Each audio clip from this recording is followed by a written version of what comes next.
이태원 참사 겸해서 강원지사 김진태의 그 밴댕이 소갈딱지의 안목이 부른 레고랜드 사태와 관련하여 논평이랍시고 몇 마디 쏟아내면서 특히나 이번 이태원 참사와 관련해서는 우선 여당인 국민의힘 차원에서라도 먼저 자기 당에 소속되어 있는 그 김진태는 두말할 것도 없고 서울시장 오세훈, 용산구청장 박희영 이런 사람들까지도 모조리 책임을 물어야 한다고 주장하면서도 일단 정부 차원에서는 아직까지 그 구체적인 책임 소재에 위치해 있는 공직자에 대하여 자세하게 알 수 없기 때문에 그냥 윤 대통령은 자기의 살과 뼈를 깎는 자세로 대처해야 한다고만 그렇게 말했죠.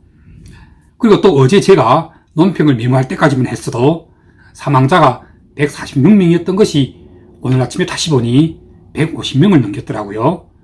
정말 기가 막힌 일이죠. 다시 한번 충원합니다마는 하늘이 벼락이라도 내려서 이런 참사가 발생한 것이라면 우린 하늘이라도 탓할 것이 아니겠습니까? 또 땅이 지변을 일으켜서 그 이태동의 죽음의 골목길 어디가 갈라라도 지어서 그래서 발생한 참사라면 우리가 또 땅이라도 탓하련만 이건 어디를 뜯어봐도 인재 말고 달리 해석할 도리가 없는 것입니다. 윤 대통령님 어제 말씀 잘하셨어요. 공직자는 국민의 안전에 대하여 무한대의 책임을 지는 자리라고 말입니다.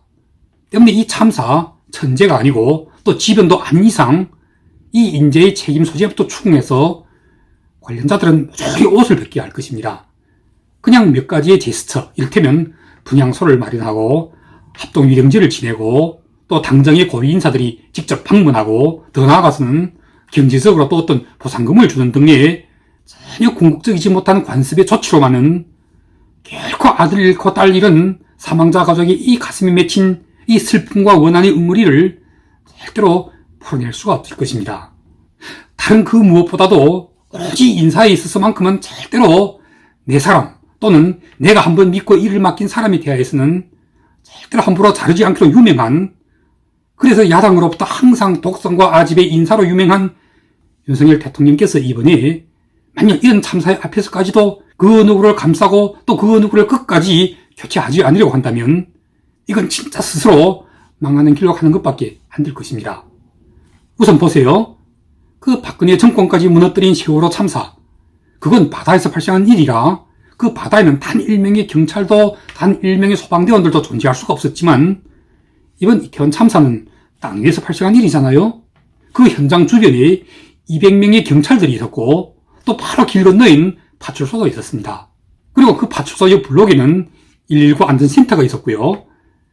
물론 이제 좀 더 계속 따지고 들어가다 보면 또 다른 원인들도 나올지 모르겠지만 일단 이 참사가 발생한 골목 주변의 어느 한 기관에서건 그리고 그 기관에서 근무하는 어느 공직자 한 사람이라도 정말 제대로 눈을 붙들고 있었더라면 결과는 혹시 달라질 수 있었을지도 모르잖아요. 거기다 더해서 원래 한국의 경찰은 그 수만 수십만의 촛불, 태극기 시위를 관리하는 데서는 아주 많은 경험들을 축적하고 있잖아요. 지어 어떤 정치 집회 때는 그 집회에 참가한 참가 인원들보다도 오히려 그 주변에 출동한 경찰이 훨씬 더 많을 때도 있곤 하는데 어떻게 행정안전부의 장관이란 사람, 이분 이름이 이상민이죠. 이분이 뭐라고 하십니까? 이번에 이태원 참사는 경찰이나 또는 소방 인력을 미리 배치해서 해결할 수 있었던 그런 문제는 아니라는 거잖아요. 그럼 그게 아니면 뭡니까? 헬로윈 축제라서 정말 진짜로 귀신이나 또는 악마들의 혼령이 기어나와서 일으킨 거란 소린가요? 한마디로 이상민 장관, 이건 그냥 단순한 말실수가 아니죠. 자, 이쯤 하면 이번 참사로 인한 윤석열 정부의 그 첫 번째 책임을 져야 할 고위공직자가 스스로 신고식을 치른 셈이라고도 봐야 하지 않겠습니까? 행안부 장관부터 시작해서 서울경찰청장 이하 그 참사 현장과 가까운 파출소의 말단 소장, 안전센터 센터장에 이르기까지 일단 단 1마리 관련이라도 있는 자들은 한 자도 빠져나가지 못합니다. 여전히 옷을 벗어야 합니다. 만에 하나라도 형식적으로 몇몇은 옷을 벗기되 이상민 같은 한동훈과 더불어 자신의 좌우 양쪽 팔로 간주되는 사람은 끝까지 살리겠다는 마음을 먹었다가는 윤석열 대통령께 미리, 이건 권고가 아닌 경고의 말씀입니다. 야당이 지금 정쟁을 중단하고 초당적으로 협력한다고 하지만 그거 며칠 못 갑니다. 물불은 원래 사정이 없는 법입니다. 촛불은 반드시 또다시 타오를 것이고, 이번에 타오르면 이 불길은 결코 행안부 장관 하나 정도에서 꺼지지 않을 것입니다. 때문에 불을 끌 때는 그 불에 가장 가까이에 있는 연소물들부터 일단 먼저 제거하는 것이 가장 중요한 것입니다. 소방대원들한테 물어보십시오. 산에 또는 들에 불이 번질 때 그 불을 어떻게 끄는지 아십니까? 불에 대고 물만 뿌리는 것이 아닙니다. 그 불길이 번지고 있는 주변의 연소물들부터 먼저 제거해야 하는 것입니다. 지금 행안부 장관, 서울경찰청장 이런 고위공직자들이 다름 아닌 바로 대통령과 가장 가까이에 있는 연소물이 되어버린 것입니다. 물론 가장 좋기는 행안부 장관이 스스로 사퇴하는 것이 좋겠죠? 또 틀림없이 그렇게 할 것이라고 저는 믿습니다. 그럴 때 그걸 대통령께서 만약 반려라도 하시는 날이면 바로 큰일이 난다는 것입니다. 행안부 장관, 서울경찰청장 그 책임을 물어서 무조건 사퇴시키셔야 합니다. 그러지 않고 만약 왜 나만 가지고 그래 하는 식으로 정말 조금이라도 억울하거나 또는 내 사람은 끝까지 내가 챙기고 지킬 테 하는 식으로 나오면 그때는 윤석열 대통령님 진짜로 큰일이 납니다. 아니, 큰일이라도 보통 큰일이 아니죠. 혹시 못 믿으시겠습니까? 그럼 유튜브에서 한번 전두환의 영상을 찾아보시기 바랍니다. 전두환이 대통령이 되어가지고 너무 좋아서 손에 술잔을 들고는 아주 좋아하는 그 2, 3초짜리 영상이 여기저기서 떠돌아다니고 있습니다. 또 그리고 전두환 정권이 거의 망해갈 무렵에는 전두환이 뭐가 억울한지 왜 나만 가지고 그래 이 영상도 한 1, 2초쯤 되던데 제가 장담을 하는데 윤석열 대통령 자칫하다가는 전두환 꼴이 나게 될 것입니다. 아니, 전두환보다도 오히려 더 못하죠. 전두환이 인사는 굉장하게 잘했다고 윤석열 대통령도 대선 기간에 전두환에 대해서 그 몇 가지는 인정하는 말을 했다가 아주 큰 곤욕을 치렀던 적이 있으시잖아요. 그런데 전두환이 인사를 꽤 잘한 것은 그건 진짜 사실이죠. 자기의 수족이나 다를 바 없었던 허화평, 허삼소 이런 신복들까지도 필요하면 다 자르고 그랬잖아요. 때문에 윤석열 대통령께서 아무리 못해도 그래도 전두환 정도는 하셔야 하지 않겠습니까? 조금 더 억울해 하실 필요가 없고 조금 더 왜 나만 가지고 그래 이런 식으로 나오시면 안 되는 것입니다. 왜냐하면 오늘 논평의 서두가 너무 길어지고 있군요. 지금부터 바로 제가 오늘 논평에서 말씀드리고자 하는 오늘 논평의 클라이맥스 부분입니다. 주목해주세요. 이번 이태원 참사로 서울경찰청장이나 행안부 장관 정도를 옷벗기는 데서 끝낼 수만 있다면 이건 정말 다행 중에 천행 중에 만행으로 간주하셔야 합니다. 이미 이번 이태원 참사로 여당 안에서는 한 사람의 아주 강력한 대권 주자가 이제는 그 대권까지도 포기하지 않으면 안 될 상황으로까지 왔다는 사실을 한번 되새겨볼 필요가 있습니다. 그가 누구겠습니까? 다름 아닌 바로 오세훈 서울시장이시잖아요. 재임 기간에 150명의 국민, 그것도 똑같은 젊은 청춘들이 하룻밤에 한순간에 죽었습니다. 다시 말씀드리자면 150명의 인명을 바친 서울시장이 지정신이 아니고는 어떻게 나도 대통령이 한번 돼보겠노라고 감히 대권에 나설 수라도 있겠습니까? 설사 나선다고 한들 누가 그런 사람을 대통령으로 뽑아주기라도 하겠습니까? 오세훈 서울시장 이번 이태원 참사로 그 정치 생명이 이제는 진짜로 끝장이 난 것입니다. 대권 이건 100% 물건이 났습니다. 그냥 이 서울시장이 아마 이번의 마지막 인생 경력이 되고 말 것입니다. 자, 그렇다면 오세훈에 이어서 그러니까 이 오세훈보다는 뒤가 아니고 먼저군요. 지난 대선에서 윤석열에게 지고는 자기는 이제는 중앙정치에서 떠나 지방으로 낙향한다면서 대구시장에 출마하셔서 아주 쉽게 당선까지 되신 홍준표 대구시장님, 역시 오세훈 못지않게 이번에 큰일 치신 것 모두 잘 아시잖아요. 허구한 날 대구시장은 팽개치고 계속 끝없이 중앙정치에 머리를 내밀고 끼웃거리면서 하루가 멀다하기 SNS에서만 빠져 지내다가 그 가뜩이나 어렵고도 힘든 대구 시민들의 상가를 한두 채도 아니고 저것만치 60여 채나 불에 다 태워버리셨잖아요. 이쯤 되면 이 대구시장도 홍준표 시장께서는 엉터리로 한 것이라고 봐야죠. 비록 대구시장으로 부임하신 지는 얼마 되지 않으셨다마는 그러나 분명한 것은 그동안 줄곧 제사에는 관심이 없고 온통 제사법에만 빠져 지냈던 것 아닙니까? 임기 중에 대구 시민들의 상가를 60여 채나 불태운 홍준표, 홍준표 대구시장. 이쯤 되면 홍준표 역시 다음 대선에 못 나옵니다. 나와봐야 본선은 고사하고 그냥 당내 경선에서 홍준표 역시 100% 낙선하고 말 것입니다. 이렇게 임기 중에 상가 60채를 불태운 홍준표 대구시장이나 또 그리고 임기 중에 이태원 참사를 빚어서 국민 150명이 죽은 이 오세훈 서울시장까지 이 불과 한두 달 사이에 계속 꼬리에 꼬리를 물고 터진 참사로 인해서 여당 안에서는 지금 벌써 2명의 가장 강력한 대권주자가 사라져버릴 것입니다. 참으로 부귀와 영화는 탄지 일회관. 무슨 뜻이냐면 탄지는 손가락이란 뜻입니다. 그리고 일회관은 한 번이란 뜻. 다시 말하자면 부귀와 영화는 손가락을 튕기는 한순간이란 뜻이 아니겠습니까? 또는 눈 깜짝하는 어느 한순간에 인간의 운명은 180도로 바뀌어져 버릴 수도 있다는 것입니다. 생각해보세요. 그 5년 전에 박근혜 전 대통령이 방금 탄핵당하고 나서 보수는 대권주자들이 씨가 말라버렸어요. 대신 진보에는 그야말로 대권주자들이 풍년이었죠. 이재명의, 안희정의, 김경수의, 이낙연의 아주 와글와글 했잖아요. 그러다가 어느 한순간에 안희정이 잡혀 들어가고 김경수도 잡혀 들어가고 지금은 또 이재명이 잡혀 들어갈 차례가 되었죠. 이 얼마나 서로 닮아버린 풍수입니까? 풍수란 바로 이렇게 언제나 돌고 도는 법인 것입니다. 절대로 어느 한 곳이 고정되어 있질 않아요. 안희정이 그 죄를 다 벌받고 얼마 전에 노예 나왔죠. 아마 김경수도 또 내년쯤에는 임기가 다 차니까 노예 나오겠죠. 그리고 그 뒤를 이재명이 또 이어서 들어가는 겁니다. 여당도 마찬가지인 것입니다.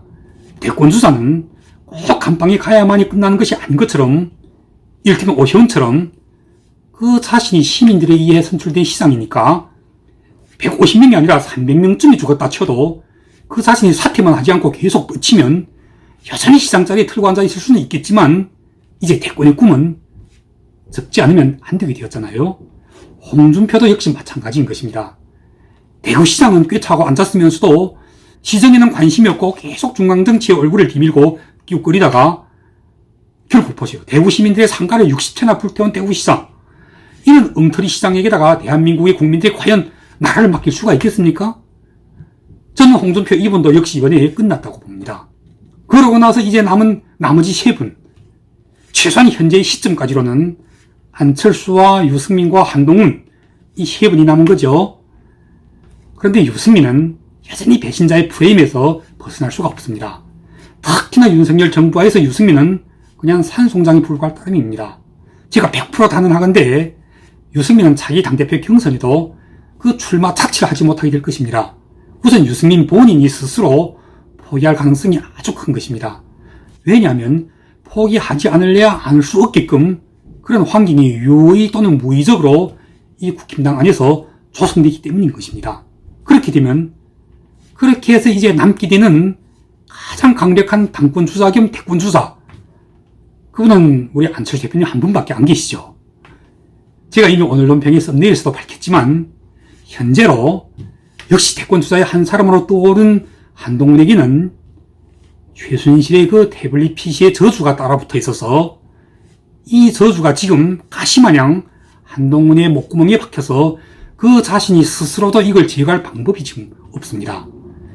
왜냐하면 이분이 현재 신분이 이 정부의 법무장관이다 보니 그는 스스로 이 목구멍 편도에 걸려있는 최순실의 저주라는 이 날카로운 가시를 그는 절대로 스스로 제거할 수가 없는 것입니다. 그냥 억지로 눈 감고 삼키고 있는 상태죠. 그런데 그 가시를 제거하지 못하고 그걸 속 시원하게 위장을 거쳐서 창자 속으로 내보낼 수 없는 상황이라면 결국 가서는 어떻게 되는지 아십니까? 나중에는 천공이 발생하게 됩니다.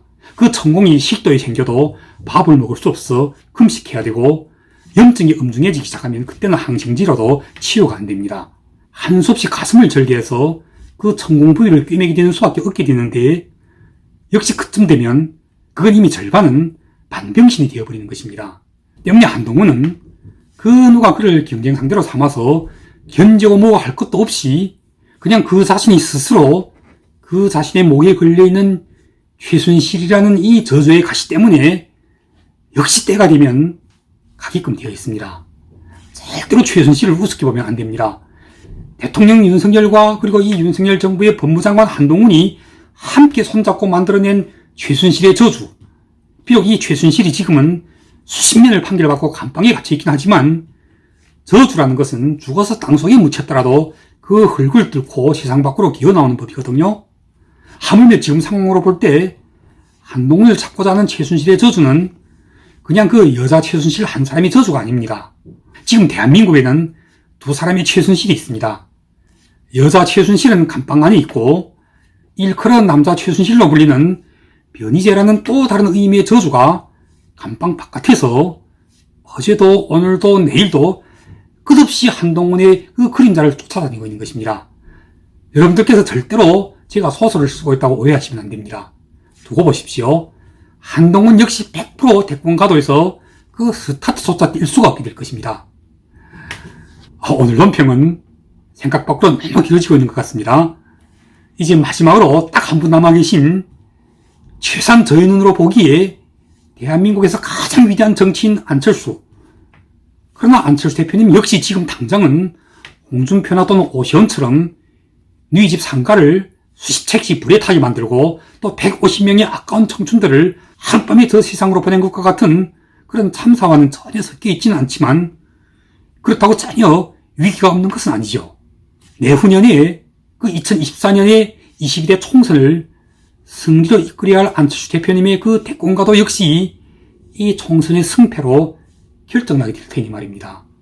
총선에서 이기면 물론 빠른 일사천리로 대권가도를 향해 질주하게 될 것이지만 그러나 만에 하나라도 총선에서 지거나 또는 그 성적이 굉장하게 애매하게 가까스로 신승하게 될 경우에는 안철수 대표님 역시 위기일 수밖에 없는 것입니다. 제가 지난주에든지 그러니까 벌써 2주가 되었군요.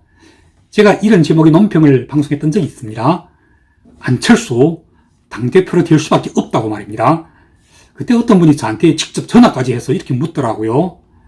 유승민까지는 그렇다 치더라도 최소한 당심에서는 나경원이 있는데 당신이 무슨 근거로 안철수가 100% 당대표로 될 수밖에 없는 것처럼 확신하느냐는 거예요. 제가 지금 바로 그 근거와 이유에 대해서 말씀드리면서 오늘 논평은 여기서 마치도록 하겠습니다. 자, 제 근거는 바로 이겁니다. 나경원은 100% 이번 여당의 자기 당대표 경선에서 출마 자체를 하지 않을 것입니다. 왜냐하면 그 이유는 언론들에서 말하고 있는 여러 가지 이유와 근거들과 상관없이 제가 판단하기로 그런데 이건 저의 혼자만의 판단은 아니죠.